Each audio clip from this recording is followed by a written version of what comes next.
কেমন চলছে ভোটের মাঠের প্রস্তুতি আর কি ভাবছেন ভোটাররা, সেসব জানাতে শরীয়তপুর থেকে যোগ দিচ্ছেন সহকর্মী নুরুল আমিন রবিন। রবিন, নির্বাচনী আমেজ কেমন দেখছেন আর ভোটাররা চাওয়াটা কি তাদের?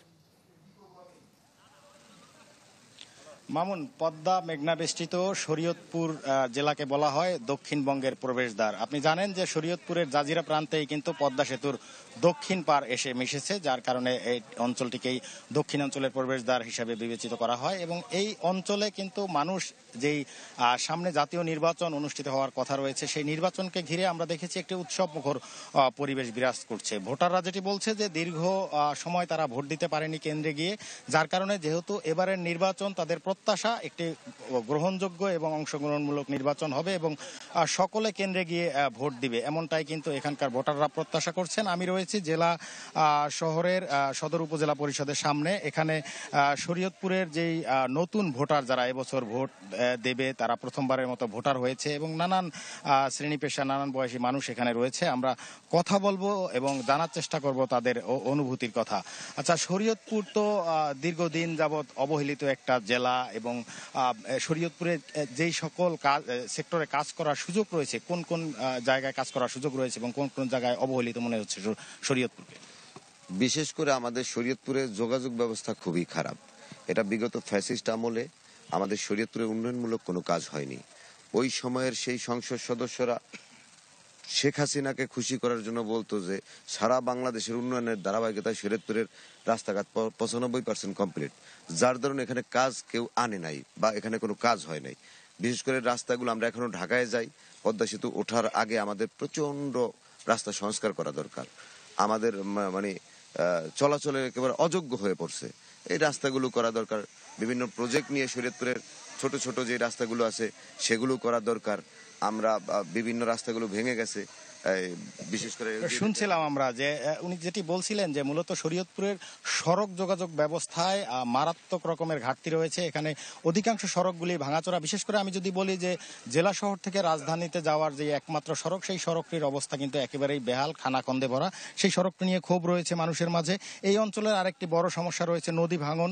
নদী ভাঙন কবলিত মানুষও কিন্তু মারাত্মক ভোগান্তিতে রয়েছে। তো কি প্রত্যাশা করেন আপনারা আগামীর যারা নির্বাচনে আসবে তাদের কাছে?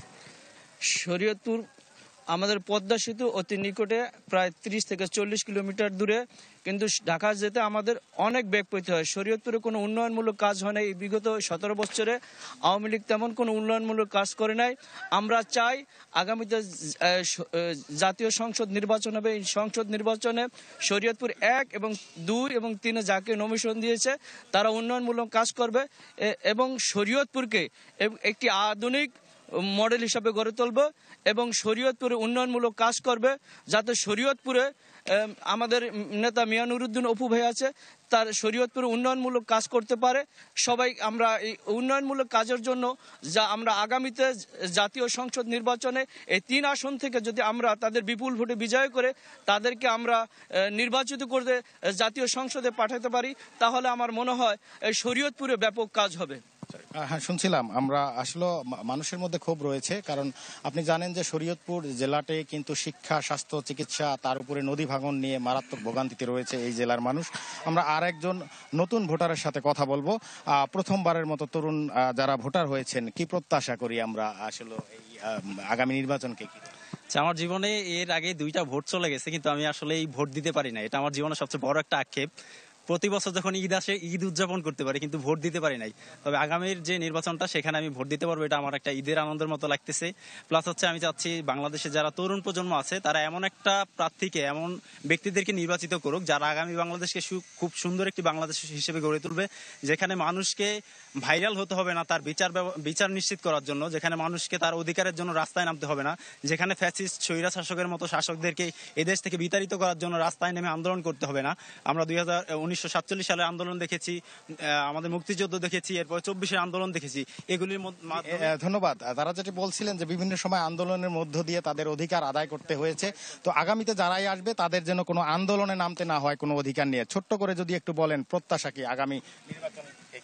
দেখেন, আমি ছোট্ট একটা বিষয় বলি, যেমন নির্বাচনে যেন আমরা যেন সবাই ভোট দিতে পারি, এই ব্যাপারটা যেন নিশ্চিত হয়। এবং আর পাশাপাশি শরীয়তপুরের একটি সামান্য বিষয় বলি, যেমন আমরা শরীয়তপুর রাস্তায় বেরোলে বিকেলে ঘুরতে যাওয়ার একটা জায়গাও নেই। আমরা পার্কে যাওয়ার জন্য মাদারীপুরে যেতে হয়, মাদারীপুরে একটা লেক পার্ক আছে। আর শরীয়তপুরে আওয়ামী লীগের আমলে একটা পার্ক বানানোর উদ্যোগ নিয়েছিল, এখানে একটা বাওর আছে ওইটার পাশে, সেখানে দুই এমপির মাঝখানে একটা দ্বন্দ্ব ছিল। ওই এমপি বলে তার বাড়ির কাছে নেবে, এই এমপি বলে তার বাড়ির কাছে নেবেন। আমরা চাই বাংলাদেশে নতুন নির্বাচনের পরে শরীয়তপুরে যেন এরকম একটা ব্যবস্থা হয়, আমাদের শরীয়তপুর শহরে যেন একটা পার্ক তৈরি করার একটা ব্যবস্থা। ধন্যবাদ। আমরা শুনছিলাম আসলে নানান জনের নানান কথা।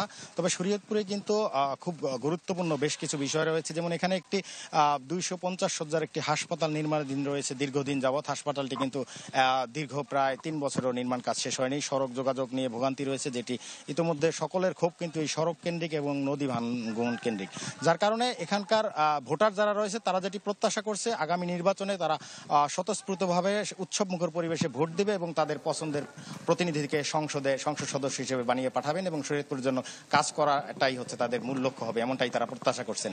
মামুন, এই ছিল আমার কাছে শরীয়তপুর থেকে সবশেষ তথ্য।